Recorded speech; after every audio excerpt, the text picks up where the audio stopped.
Quand j'ai décidé d'être artiste, parce qu'à un moment donné c'est une décision, après j'avais 18 ans, j'ai essayé de trouver dans mon corps mes premiers gestes d'artiste.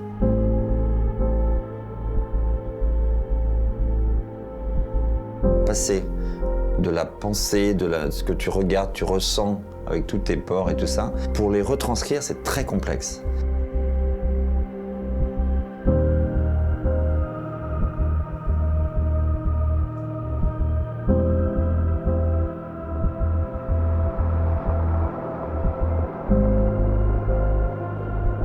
C'est ce moment de retranscription, il faut être le plus léger possible, il faut faire une diététique avec soi-même là-dessus, et puis à un moment donné, on le dessine. Et en fait, ce passage-là, il faut le faire de plus en plus, ça s'apprend.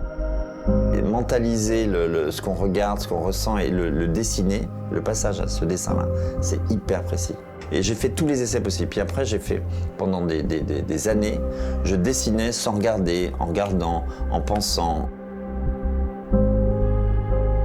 Essayer de le plus direct possible entre mon esprit et mon crayon.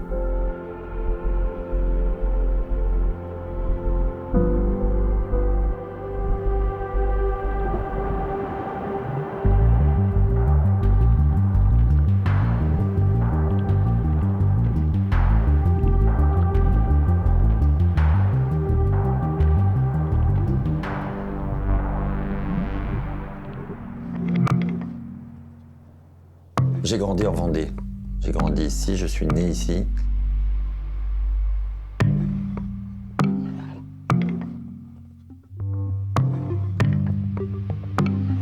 J'avais 10 ans, je me souviens très bien. J'allais très souvent diriger les petits cours d'eau qui suintaient dans les prairies qui étaient grasses comme ça, qui poussaient avec cette argile ou ces pierres un peu très anciennes qui sont là. Cette géologie-là, j'essayais de trouver dans des endroits pour orienter l'eau qui coulait, parce que je trouvais qu'elle coulait pas bien. Enfin, j'avais envie de créer des formes et puis créer des liens de lieu en lieu. Je créais des petits ruisseaux, je grattais avec des petites pioches, et puis petit à petit l'eau se rassemblait, et puis je faisais des barrages pour les orienter, des choses comme ça. J'adorais ça, construire un paysage.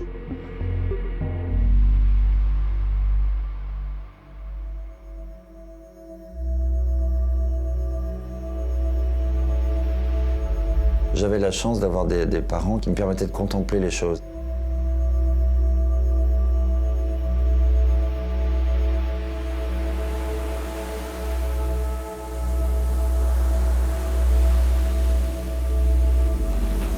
Pouvoir voir le monde et comprendre comment le monde fonctionne.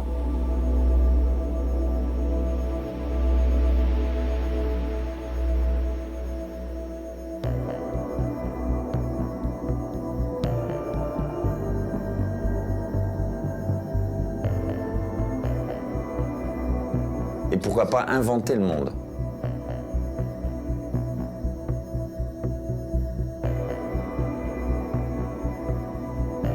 Quand j'étais gamin, on allait très souvent à la mer, on allait souvent dans les marais aussi.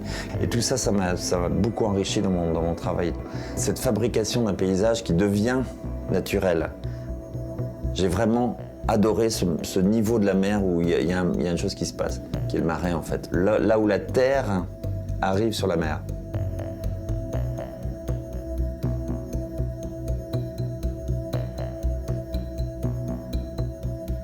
C'est un passage qui est, pour moi, un puits d'inspiration.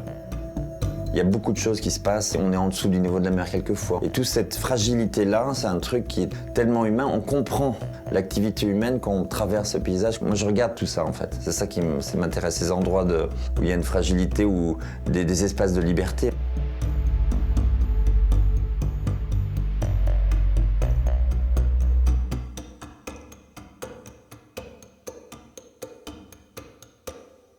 Je le dessine quelquefois dans des tableaux où je mets des cercles. Et en fait, savoir ce que c'est entre les cercles, ces petits espaces de liberté-là, c'est des choses que j'aimerais bien calculer, en fait.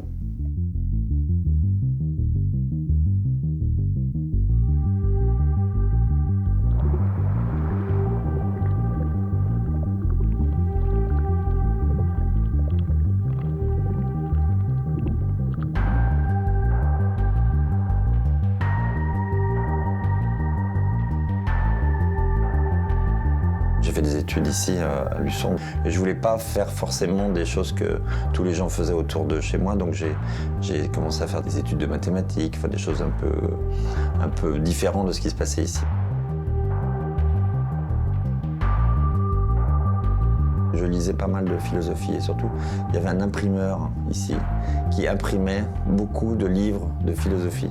Donc je récupérais par un copain qui travaillait là les livres et tout ça, et donc je lisais Gilles Deleuze, sur Rhizome, enfin des choses comme ça. Ces influences-là aussi permettaient d'avoir des réflexions sur ma façon de voir le monde.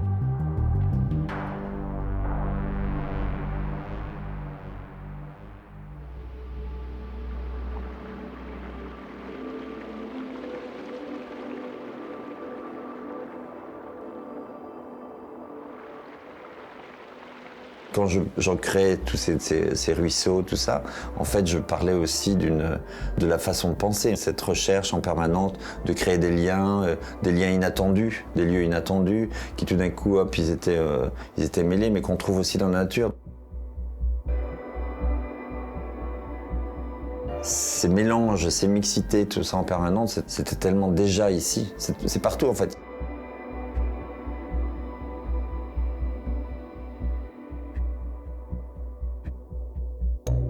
Je ne suis pas un laborieux, je ne suis pas du tout quelqu'un qui va travailler 8 heures par jour ou 20 heures par jour. Je me mets plutôt en forme.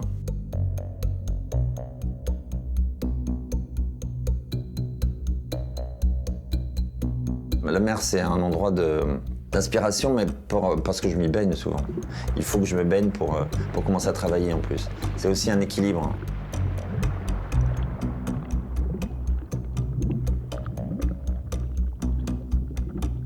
C'est essentiel quand j'ai des choses à écrire pour me souvenir et pour montrer aux autres, eh ben je vais soit sur un papier, sur un tableau, sur un mur, peu importe, et j'essaie de le rendre visible. Je fais des notes, des questions que je me pose, des choses qui m'inquiètent.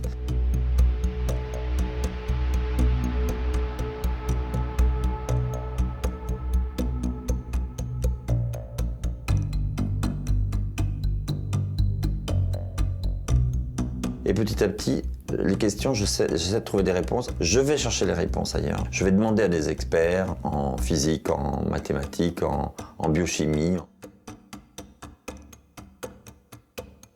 Tout est marqué. C'est pour ça que les tableaux sont faits de façon à ce qu'on voit tout. Il n'y a pas de choses masquées. Quand on regarde bien, tout est là. Et en fait, toutes mes inquiétudes sont là. Ce qui m'intéresse, c'est d'être exact dans mes tableaux. Et de donner aussi une liberté de quelque chose à continuer. Je peux inventer un nouveau monde à partir de ce monde qui a déjà été mâché, rehaché et tout ça. Ça montre à la fois toutes les possibilités et ça fait ouvrir des possibilités. Mon idée d'œuvre, c'est pas une œuvre qui referme, c'est une œuvre qui est tout le temps en train de grandir comme des racines ou comme un arbre. C'est pas un arbre taillé.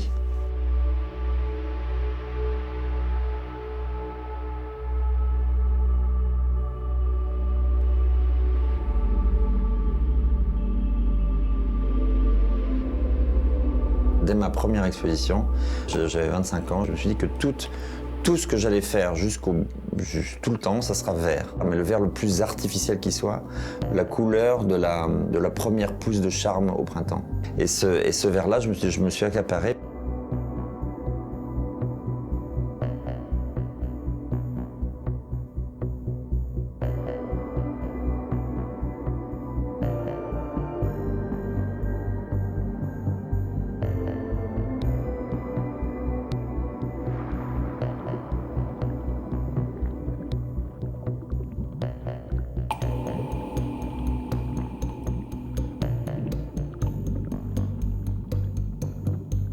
L'eau, en la représentant, on peut représenter beaucoup de choses du monde.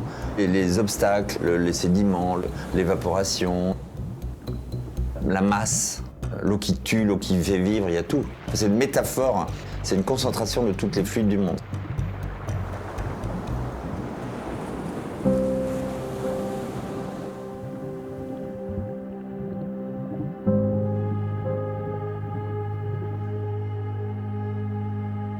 L'engagement écologique, en fait, dès le départ, je me suis dit, il y a peut-être une autre façon de voir la progression du monde par une écologie beaucoup plus progressiste. Je ne pouvais pas imaginer une écologie sans les gens. La nature, c'est pour nous englober, on vit avec, il faut développer avec. Donc l'idée, c'est d'imaginer comment plutôt intégrer des progrès Et quels sont les engagements qu'on doit avoir pour que ce progrès-là soit agréable pour nous. En fait, c'est pour ça que je fais des œuvres. Mon idée, c'est de faire des œuvres à plein de niveaux différents, autant dans le dessin que dans l'objet, que dans les systèmes que je mets en place, tout ça, puisse permettre d'apprendre aux gens à vivre avec un monde qui évolue.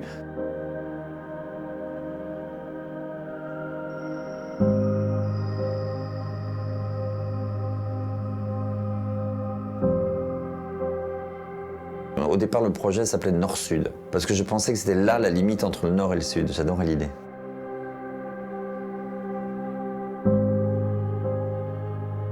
Il y a 25 ans maintenant à peu près. J'ai décidé de faire cette forêt. J'ai voulu donner à ce paysage une richesse dès la moindre graine. Et surtout mixer un maximum tout. En fait, ça a développé cette forêt qui est tout à fait différente des autres.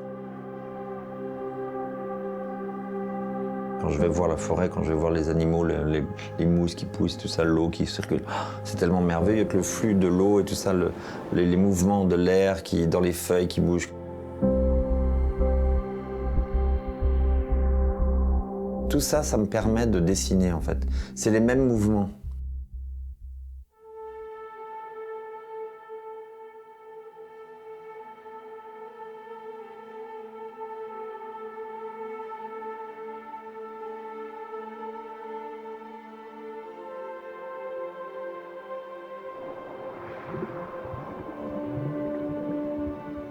Dans la mer, ce que j'aime, c'est la richesse de ce qu'il y a dedans. C'est pas une mer qui est pauvre, c'est une mer qui est riche, qui est chargée, qui donne, avec qui on partage des choses. C'est un habitat en fait, c'est un habitat dans lequel on peut se nourrir, on peut se baigner. Une sorte de cytoplasme géant comme ça fait, c'est comme la planète, le noyau, et puis tout d'un coup il y a ce cytoplasme où tout vit, tout bouge. C'est comme un fœtus en fait, c'est l'endroit où on se sent bien pour vivre.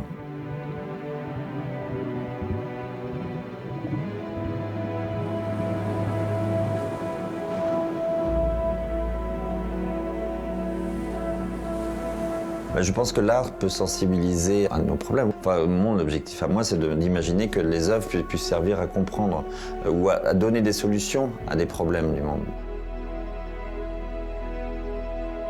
On crée des mondes à part. Il y a le monde qui circule. Et puis à un moment donné, il y a des bulles faites par des artistes. C'est pour ça que ça donne d'autres possibilités au monde. D'imaginer que des gens croisent, passent. C'est très important pour montrer des modèles aux autres.